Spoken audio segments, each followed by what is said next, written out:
अगर आपकी मेहनत के बाद भी आपको वो नहीं मिल रहा जो आप चाहते हैं, अगर बार बार जिंदगी ठोकर मारती है, तो रुकिए, शांत रहिए, क्योंकि श्री कृष्ण कहते हैं जो तुम्हारे नसीब में है वो चाहकर भी कोई और नहीं ले सकता, और जो तुम्हारे नसीब में नहीं है वो लाख कोशिशों के बाद भी नहीं मिलेगा। नमस्कार साथियों, आप सभी का स्वागत है इस बेहद खास और जीवन बदल देने वाले वीडियो में। आज का विषय है जो नसीब में है वो आपको जरूर मिलेगा। श्री कृष्ण का गूढ़ और अमूल्य संदेश। अगर आप इस वीडियो को अंत तक देखेंगे तो मैं आपको श्री कृष्ण के उन 5 दिव्य संदेशों के बारे में बताऊंगा जो आपके जीवन में धैर्य, शांति और आत्मविश्वास की एक नई रोशनी जलाएंगे। इस वीडियो को देखने के बाद आपको यह समझ आएगा कि क्यों बार बार असफलता मिलती है। आप जान पाएंगे कि आपकी किस्मत आपके कर्म से कैसे जुड़ी है, और सबसे जरूरी बात, आपको यह एहसास होगा कि हर चीज आपके समय पर ही मिलती है। क्या आप भी कभी थक चुके हैं? क्या आपने भी कभी ये सोचा है, इतनी मेहनत करने के बाद भी मैं क्यों हार रहा हूं? तो रुकिए, क्योंकि श्री कृष्ण की ये बातें आपको टूटने नहीं देंगी, आपको फिर से उठने की ताकत देंगी। वीडियो के अंत में मैं आपको एक ऐसी सच्ची कहानी सुनाऊंगा जो आपके रोंगटे खड़े कर देगी। एक साधारण किसान की, जिसे श्री कृष्ण की बातें समझ आई और उसकी किस्मत बदल गई। तो चलिए शुरुआत करते हैं श्री कृष्ण के दिव्य ज्ञान की उस यात्रा की जो आपकी सोच को बदल देगी और आपको ये यकीन दिलाएगी जो नसीब में है वो आपको जरूर मिलेगा। धैर्य रखो, क्योंकि समय सबका आता है। जब अर्जुन कुरुक्षेत्र में खड़ा था, उसके हाथ कांप रहे थे। सामने अपने ही भाई, गुरु और रिश्तेदार थे। वो युद्ध नहीं करना चाहता था। तब श्री कृष्ण ने कहा, कर्म कर, फल की चिंता मत कर, तुम्हारा काम है लड़ना, परिणाम मेरे ऊपर छोड़ दो। यह सिर्फ युद्ध की बात नहीं थी, यह जीवन के हर मोर्चे पर लागू होता है। हम सीखते हैं, जब हम मेहनत करते हैं और परिणाम नहीं मिलता तो हम टूट जाते हैं।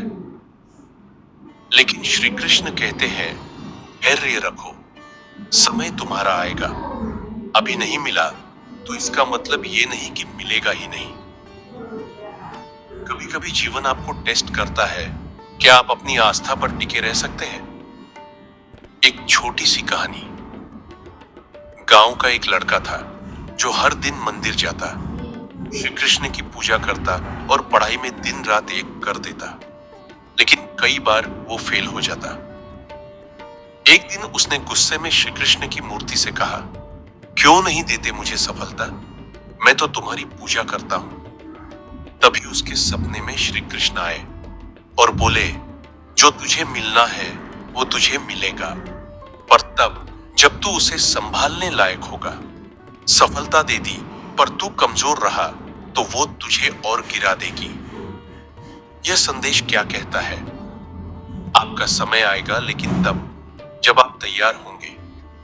इसलिए शांत रहिए, कर्म करते रहिए, क्योंकि नसीब को वक्त से मिलना होता है। आपका नसीब आपके कर्म से जुड़ा है।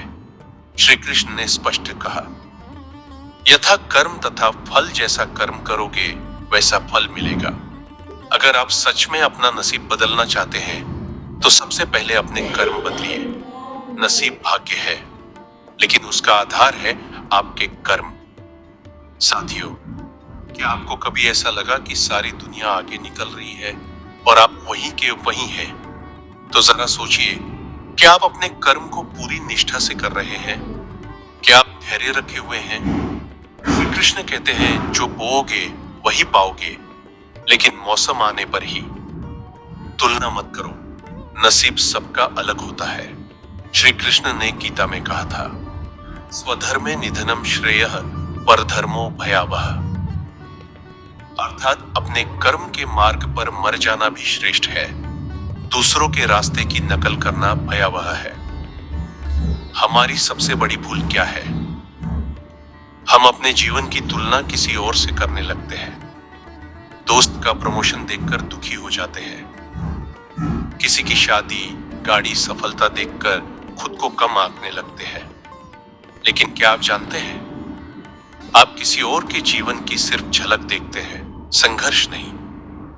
हर व्यक्ति का नसीब, उसका कर्म और उसकी यात्रा अलग होती है। एक बार अर्जुन ने श्री कृष्ण से पूछा, हे माधव, आपने मुझे गीता का ज्ञान दिया, लेकिन यही ज्ञान आपने दुर्योधन को क्यों नहीं दिया? श्री कृष्ण मुस्कुराए और बोले, मैंने उसे भी समझाया था, लेकिन वो सुनना ही नहीं चाहता था। यही फर्क है, आप किस मार्ग पर हैं या आपकी पसंद है संदेह। इस संदेश का सार क्या है? अपना मार्ग खोजिए। तुलना आपको गलत राह पर ले जाती है। जो दूसरों को मिला है वो उनके नसीब का फल है। आपका फल आपके कर्म और समय से ही मिलेगा। आस्था रखो, जब कुछ नहीं दिखता तब भगवान काम करता है। श्री कृष्ण बार बार कहते हैं, जब तुम्हें कोई रास्ता नहीं दिखे तब बस मुझ पर भरोसा रखो। मैं वही देता हूं जो तुम्हारे लिए सबसे उपयुक्त होता है। जब जीवन में अंधकार छा जाए तब क्या करें? रोते हैं, हार मान लेते हैं। कभी कभी तो ईश्वर पर से भरोसा भी उठने लगता है। लेकिन ईश्वर क्या चाहते हैं कि आप हर हाल में उन पर भरोसा रखिए, क्योंकि जब कुछ भी आपके हाथ में नहीं होता तब सब कुछ उनके हाथ में होता है, उसके हिस्से की बारिश। राजस्थान का एक छोटा सा गांव सूखा, तपता हुआ, जहां पानी सिर्फ उम्मीदों में बहता था।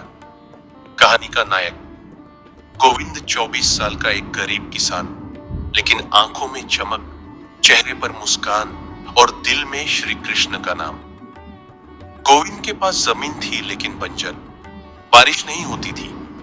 लोग शहर भाग रहे थे, लेकिन गोविंद कहता था, श्री कृष्ण मेरा सहारा है, जो नसीब में है वो जरूर मिलेगा। मैं क्यों डरूं? गांव के लोग हंसते, तेरा खेत तो सूखा पड़ा है और तू भगवान के भरोसे बैठा है। लेकिन गोविंद सुबह खेत पर जाता, मिट्टी को देखता, हल चलाता और हर दिन शाम को श्री कृष्ण की मूर्ति के सामने बैठकर कहता, हे गोपाल, मैं कर्म कर रहा हूं, अब कृपा की बारिश कर देना जब समय हो। 3 साल बीत गए, बाकी किसानों ने खेत छोड़ दिए।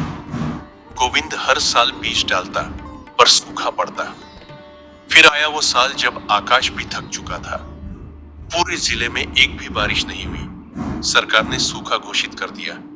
गांव के लोग ट्रक पकड़कर शहर चले गए, लेकिन गोविंद, वो अब भी खेत पर जा रहा था। लोगों ने कहा, अब भी? उसने सिर्फ एक बात कही, जब श्री कृष्ण को देना होगा तो वो आसमान से पानी गिरा ही देंगे और मैं तैयार रहूंगा। फिर एक रात कुछ अजीब हुआ। गांव के सब लोग सो रहे थे, पूरा गांव सूखा पड़ा था, लेकिन गोविंद के खेत में बारिश हो रही थी। सुबह गांव वालों ने देखा, उसका खेत गीला, भीगा, तैयार था, बाकी सब सूखा। किसी को विश्वास नहीं हुआ।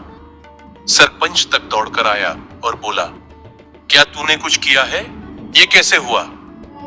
गोविंद मुस्कुराया और सिर्फ एक पंक्ति बोली, मैंने सिर्फ भरोसा रखा और अपने हिस्से की बारिश का इंतजार किया। भगवान सबको देते हैं, लेकिन सबको उनके समय पर। बाकी लोग छोड़कर चले गए क्योंकि उन्हें भरोसा नहीं था। गोविंद ने श्री कृष्ण पर भरोसा रखा और उसे उसके नसीब की बारिश मिल गई। एक महिला थी जिसके पति की मृत्यु हो गई। वो टूट चुकी थी। उसने मंदिर जाकर रोते हुए श्री कृष्ण से कहा, सब कुछ चला गया, अब क्या बचा है? उस रात उसे सपना आया। श्री कृष्ण बोले, जब सब कुछ चला गया तब भी मैं तुम्हारे साथ हूं। जब तुम रो रही थी मैं वहीं खड़ा था, लेकिन तुमने देखा नहीं। ईश्वर कभी हमें अकेला नहीं छोड़ते। हमारी आस्था ही वो पुल है जो हमें उस पार पहुंचाता है जहां नसीब हमारा इंतजार करता है। अब आप खुद सोचिए, क्या आप बार बार खुद की तुलना दूसरों से करते हैं? क्या आप तब टूट जाते हैं जब चीजें आपके मुताबिक नहीं चलती? श्री कृष्ण कहते हैं, तुम्हारे पास जो है वो बहुत कुछ है, बस तुम देख नहीं पा रहे। और जो नहीं है वो भी आएगा, बस विश्वास रखो।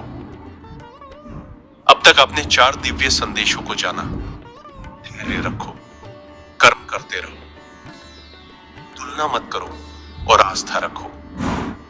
अंतिम और सबसे शक्तिशाली संदेश, और वो प्रेरणादायक सच्ची कहानी जिसने एक किसान का भाग्य पूरी तरह बदल दिया।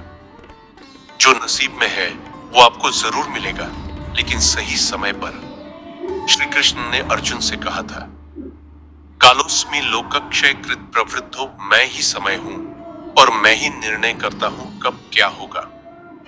यानी समय ही सब कुछ है। हम क्या करते हैं? जल्दी में रहते हैं। हर चीज तुरंत चाहिए होती है, सफलता, पैसा, प्रेम, पहचान। और जब देर होती है तो हम मान लेते हैं शायद ये मेरे नसीब में नहीं है। लेकिन श्री कृष्ण क्या कहते हैं? जो तुम्हारे लिए तय है वो कोई दूसरा नहीं ले सकता, और जो तुम्हारे लिए नहीं है वो लाख मेहनत के बाद भी नहीं मिलेगा, और जो तुम्हारे लिए है वो तुम्हें तब मिलेगा जब तुम्हारा समय आएगा। सोचिए, अर्जुन को गीता का ज्ञान युद्ध से पहले मिला, युद्ध के बीच नहीं, युद्ध के बाद नहीं। राधा ने कृष्ण से प्रेम किया लेकिन विवाह नहीं हुआ। क्यों? क्योंकि समय ने एक अलग राह चुनी थी। आप मेहनत करिए, तैयारी करिए, पर परिणाम का समय श्री कृष्ण पर छोड़ दीजिए। अगर वो चीज आपके नसीब में है तो उसे कोई ताकत नहीं रोक सकती। अब सुनिए वो प्रेरणादायक सच्ची कहानी, एक किसान का बदला हुआ नसीब। स्थान मध्य प्रदेश का एक छोटा सा गांव। व्यक्ति रामू, एक गरीब किसान। सपना अपने बेटे को इंजीनियर बनाना।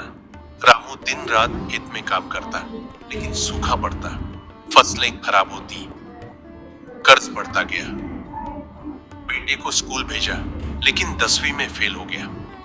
गांव वाले ताना मारते, पढ़ाई से क्या होगा, खेत संभाल ले। रामू ने हार नहीं मानी।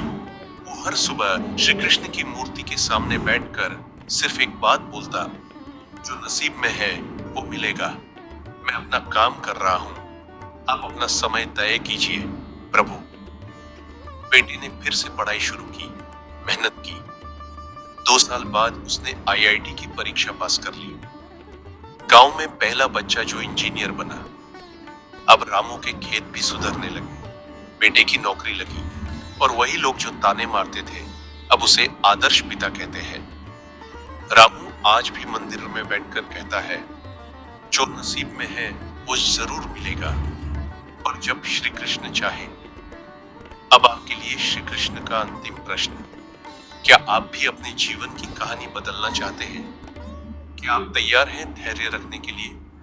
क्या आप श्री कृष्ण पर भरोसा कर सकते हैं जब कुछ भी आपके हक में ना हो?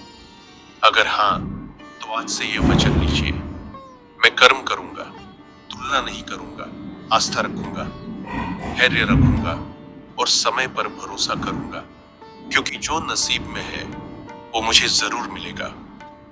साथियों, अगर ये श्री कृष्ण का संदेश आपके दिल को छू गया हो तो इस वीडियो को लाइक करें और कमेंट में जय श्री कृष्ण जरूर लिखें। इस संदेश को उन लोगों तक पहुंचाइए जो आज हार मान रहे हैं, जो निराश है, जिन्हें बस श्री कृष्ण की एक झलक, एक संकेत चाहिए। क्योंकि हो सकता है आप ही उनके नसीब का वो कारण बन जाए जिसकी उन्हें जरूरत थी।